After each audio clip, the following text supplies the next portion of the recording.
Hello. How's everyone doing? Did you have a great weekend? I'm trying to scan the audience to see if I see any familiar former SLU students. Raise your hand if you were a SLU graduate. Okay, cool. As he said, my name is Mary Wally. I am the coordinator for the Student Financial Services Office here at St. Louis University. Um, in our office is Jacob Harlan, who I thought was going to be here, but he's not here, and Dave Rice, um, our director and assistant director and associate directors.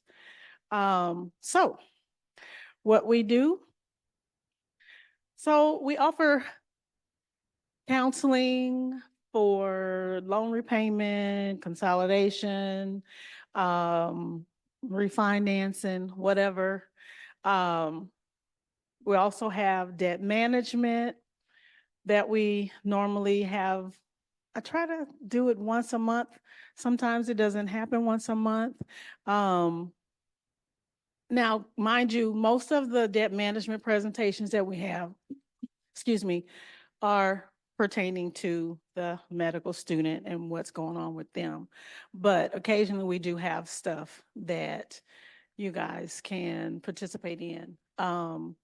We also have once a year a financial planner that comes out, and I normally pass that information on to the GME office and they share it with all of the residents. Another thing that we offer is an emergency loan. So if you ever get in a situation where you need some available funds right away, you can come to our office or send me an email and we could process an emergency short-term loan for you. The maximum is $1,000. And you have to make sure that that one is repaid before you can borrow another short-term loan. Okay. We used to do the uh oh, I'm lost for words right now. They used to come out of your payroll check, but now they have a different process since um you're no longer St. Louis University residents, you're SSM. So we have a different way of doing it. But it still works the same. For PSLF processing, we unfortunately do not process PSLF. We do offer you guidance on the whole process, but in order to get certification for PSLF, that's Public Service Loan Forgiveness, you'll have to talk to HR.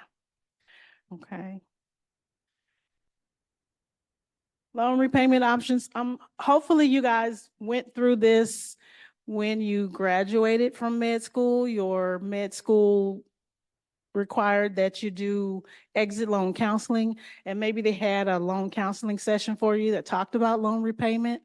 Right now, there are really only two options for loan repayment. Save would have been one, but it's held up in court. So right now, you'll be able to choose either IBR, pay as you earn, or income contingent. Um, if you need help deciding which one of those plans, definitely send us an email. We can schedule an appointment for you and go over that information. All right. Any questions about the loan repayment information? Okay. Public service loan forgiveness. So I'm sure you guys heard about that, what's going on with it. Right now, there's not really much else that's going on with it. In order to qualify for it, you have to have um, the right loans, which are direct loans. You have to have the correct payment, which would be payment with an income-driven repayment plan or standard repayment, although quite frankly, if you use a standard repayment, you're not going to have anything left to forgive. So, um, I'd say the safest bet is either IBR or pay as you earn. And if you've gone through the exit counseling, you would have saw that they do list save as an option, but when you try to go out to choose it, it's not there.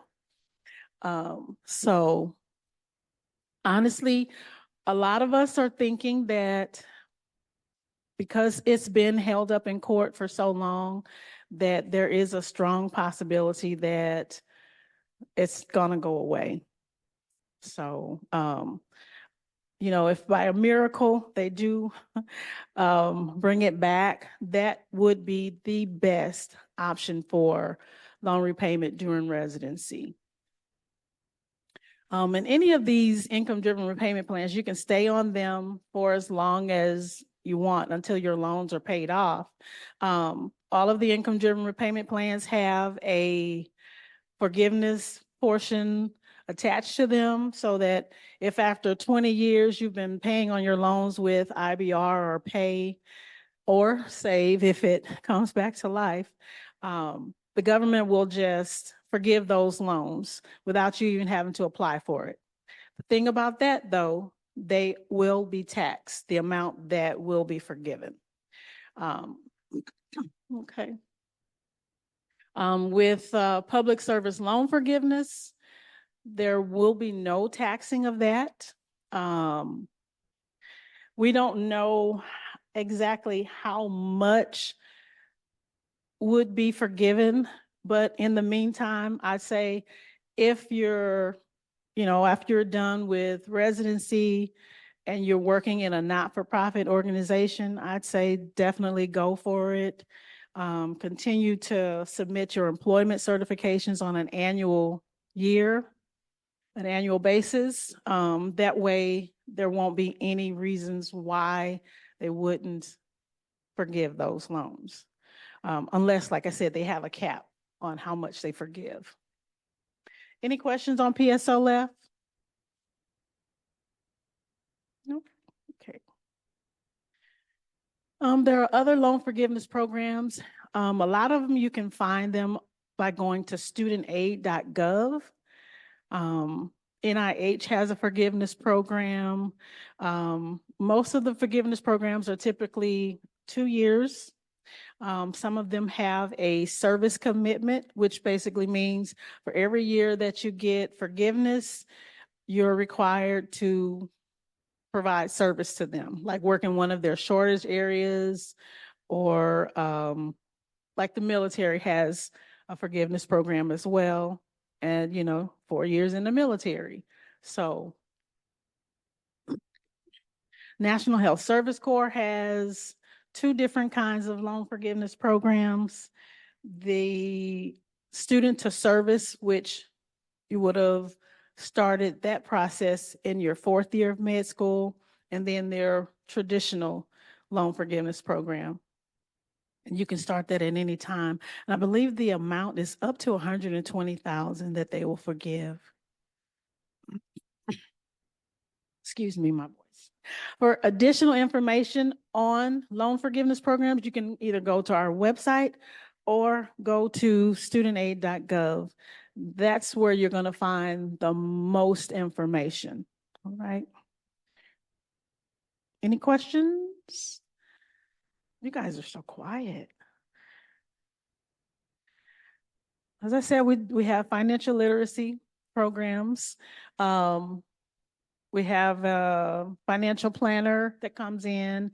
We have a home loan specialist that comes in and talks about home buying for physicians. We have investments. From time to time, we have someone come in and talk about investments and savings. I know some people don't like the word budget, but that is the best thing, get on a budget and stay on it. And I think that's it. Any questions in particular that you might have? Well, if you don't have any questions now, maybe you might have some questions later. please do not hesitate to give me a call or shoot me an email. And I thank you for your time.